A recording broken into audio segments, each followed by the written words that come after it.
Tony दर्द से जाग जाता है। वो अपने सीने पर लगी पट्टी को फाड़ देता है। धातु की उस ठंडी मशीन का स्पर्श और दिल में चुभती पीड़ा उसे झकझोर देती है। ये एक साधारण सर्जरी थी जो एक डॉक्टर ने की थी। ये मशीन उस गोली के टुकड़े को रोक रही थी जो कभी भी उसके दिल तक पहुंच सकती थी। तभी हथियार लिए आतंकवादी अंदर घुस आते हैं। टोनी समझ जाता है कि अब वो कैद में है, लेकिन सबसे विडंबनापूर्ण बात यह थी कि ये लोग उसकी बनाई हुई इनकार करने पर उसे मौत की धमकी दी गई, उसे पानी की यातना दी गई। उसका मन टूटने ही वाला था कि उसे गुफा के बाहर बने हथियारों के गोदाम में ले जाया गया। हर हथियार पर स्टार्क इंडस्ट्रीज की मुहर थी। ये उसके लिए जैसे एक जोरदार तमाचा था, क्योंकि दुनिया में शांति बनाए रखने का नारा देने वाला आदमी खुद मौत का सौदागर बन चुका था।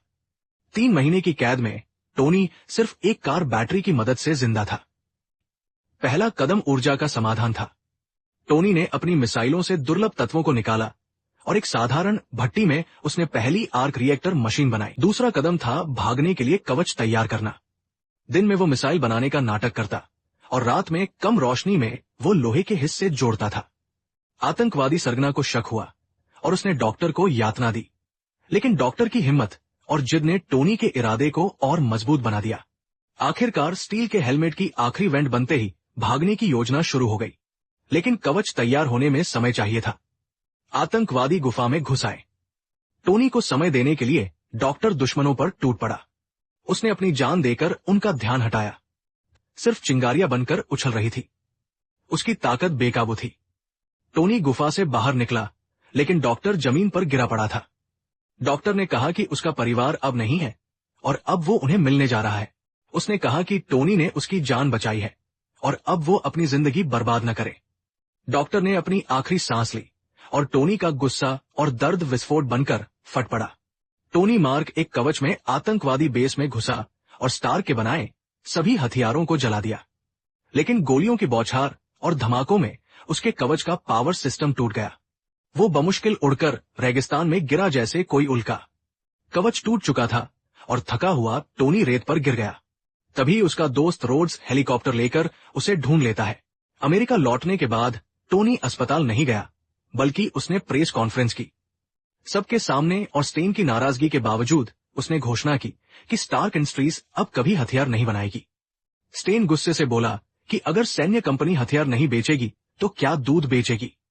घर लौटकर उसने अपना रिएक्टर अपग्रेड किया और पुराना रिएक्टर फेंकने को कहा, लेकिन उसकी असिस्टेंट पेपर ने उसे संभालकर उस पर दिल वाला संदेश लिख दिया। फिर टोनी ने मार्क 2 बनाने की तैयारी शुरू की। जार्विस की मदद से टोनी ने डेटा इंपोर्ट किया और टेस्ट बार बार फेल हुए, लेकिन आखिरकार नया चमकदार कवच तैयार हुआ। पहली उड़ान में वो बादलों की ऊंचाई तक गया, लेकिन जैसे ही वो 8000 मीटर पहुंचा, कवच जम गया और सिस्टम बंद हो गया। टोनी जमीन से कुछ फीट पहले सिस्टम रीस्टार्ट करने में सफल रहा। उसी समय एक बड़ा सच सामने आया। टोनी के अपहरण के पीछे उसका ही बिजनेस पार्टनर स्टेन था। उसने मार्क 1 के बचे हिस्सों से एक विशाल मशीन आयरन मॉन्गर बनाई, लेकिन वो रिएक्टर तकनीक कॉपी नहीं कर पाया। पेपर ने सबूत जुटा लिए, लेकिन स्टेन हमला करने आ गया। उसने टोनी के सीने से रिएक्टर तक निकाल लिया। टोनी बुरी हालत में बेसमेंट तक रेंगता हुआ पहुंचा और पेपर द्वारा दिया गया पुराना रिएक्टर लगाकर वो फिर से जिंदा हुआ। शहर की सड़क पर आयरन मैन और आयरन मॉन्गर की जबरदस्त लड़ाई हुई। महाभारत जैसे मुकाबले में टोनी ने दुश्मन के सूट को ऊंचाई पर जमने दिया और वो जमीन पर गिर गया। टोनी का पावर लगभग खत्म हो चुका था, लेकिन उसने पेपर को आदेश दिया कि रिएक्टर को ओवरलोड कर दो। पेपर ने रिएक्टर एक्टिवेट किया और धमाके से स्टेन का सूट नष्ट हुआ और टोनी किसी तरह जीवित रहा। अगले दिन प्रेस कॉन्फ्रेंस में उसे एक झूठा बयान दिया गया, लेकिन टोनी ने स्क्रिप्ट फाड़ दी और दुनिया के सामने स्वीकार किया, मैं आयरन मैन हूं